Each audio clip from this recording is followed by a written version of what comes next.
dear Vice Prime Minister, dear Ministers, Mrs. Saakachvili, dear Polish, Ukrainian, and Georgian friends.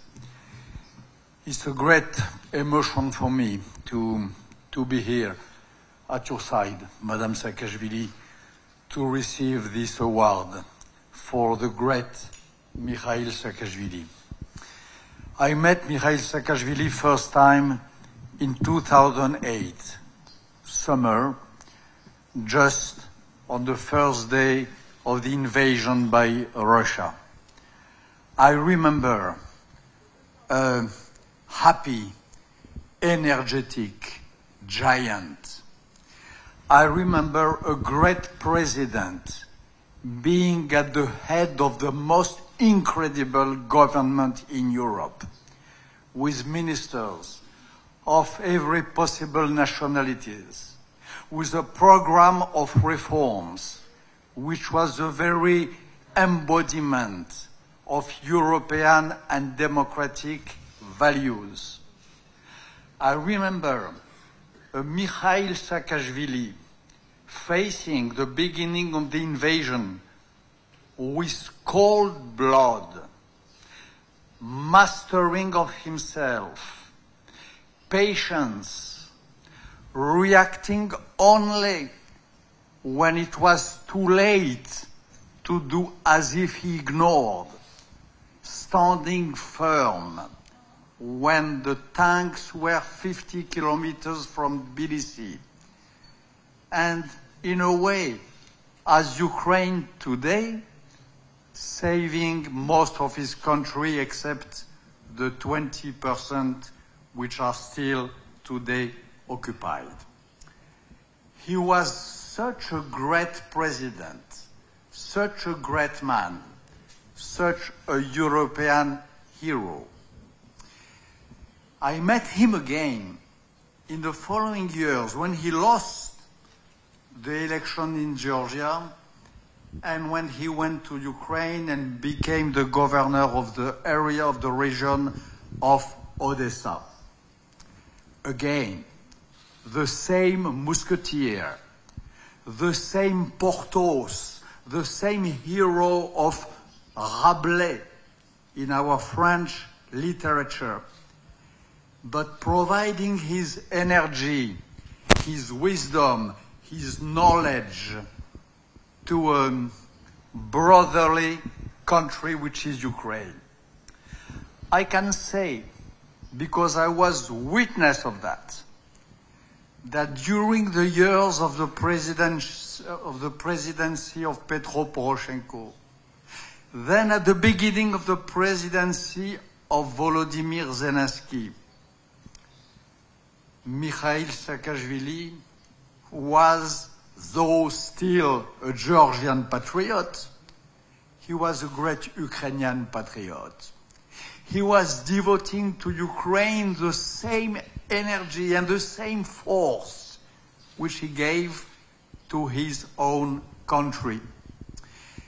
We have in the history of European literatures some examples of a man or a woman who goes to fight for values in a country which is not exactly his country.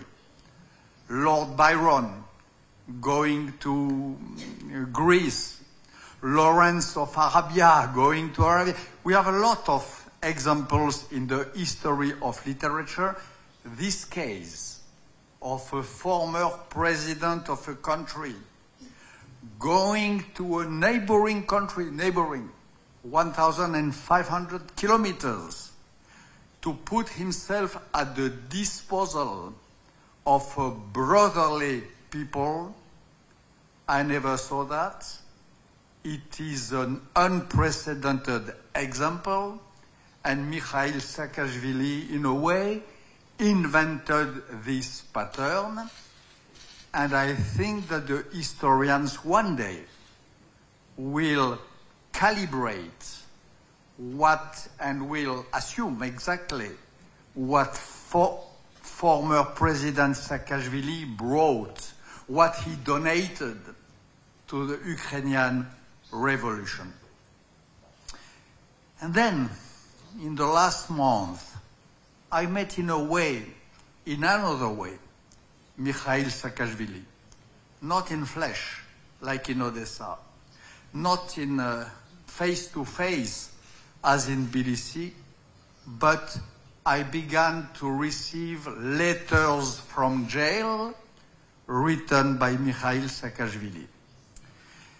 It was still the same energy. It was still the same strength. It was still the same handwriting, but more fragile, half broken. It was the writing, it was the tone of a man who was still standing on his feet and in his soul, but who was in jail like a dissident, who was poisoned like so many Russian opponents to Putin, who was like Prometheus. Prometheus who, as you know, stole the fire, gave it to his soulmates. This is what Saakachvili did. He took the fire of freedom in Georgia and he brought it to Ukraine. And now in his jail today, like the Greek Prometheus, I felt when I read his letters that he has his liver devoured by a bad eagle who is really devouring and little by little killing him.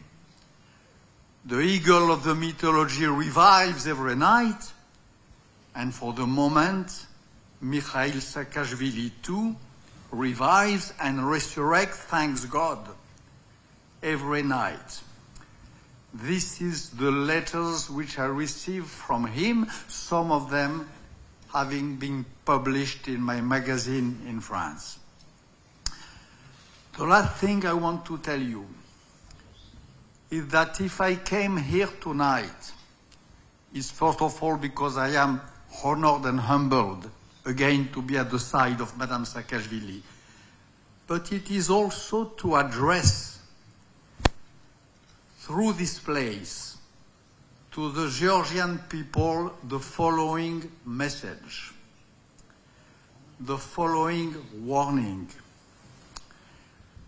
Those who hope to enter in Europe, the majority of the Georgian people, 3/4, 80% of Georgia, who starve for Europe, who are thirsty of European values, who incarnate European values, they have to know that if by misfortune and fatality something happened to their former president, they will never enter in Europe.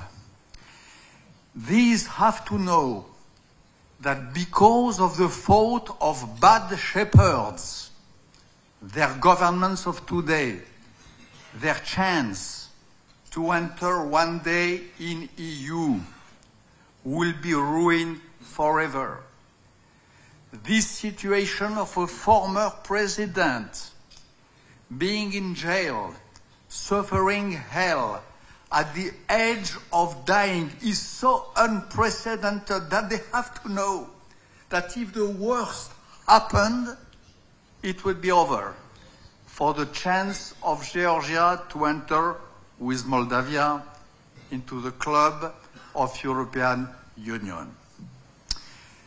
I have to say that to the remaining 20,000, to those who don't want EU, who want to be part of the Russian Empire, I have to tell those ones that because of what is happening to Mikheïl Saakachvili, they are now under scrutiny.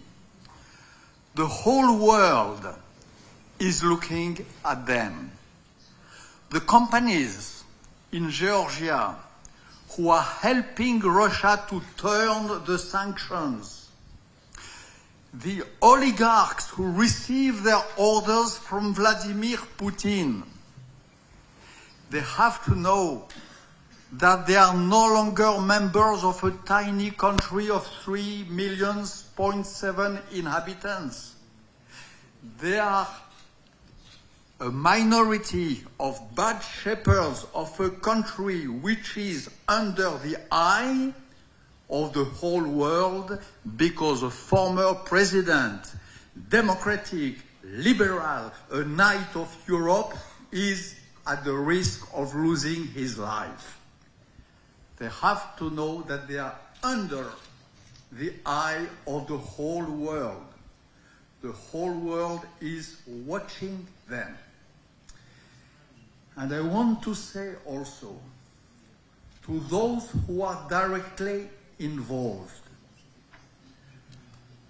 Prime Minister Garibashvili, President Salome Zurabishvili, oligarch Ivanishvili, who is supposed to be retired, but who is in reality in charge as the whole world knows.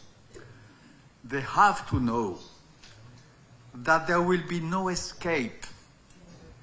If the worst happened, they will not be allowed to say, I was president, but it was just a symbolic role.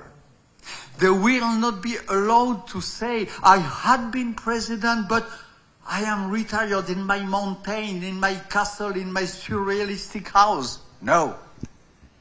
They have to know that there is in the free world, there is in France, there is in Europe, there is in the United States of America, a lot of ladies and gentlemen who will hold them personally,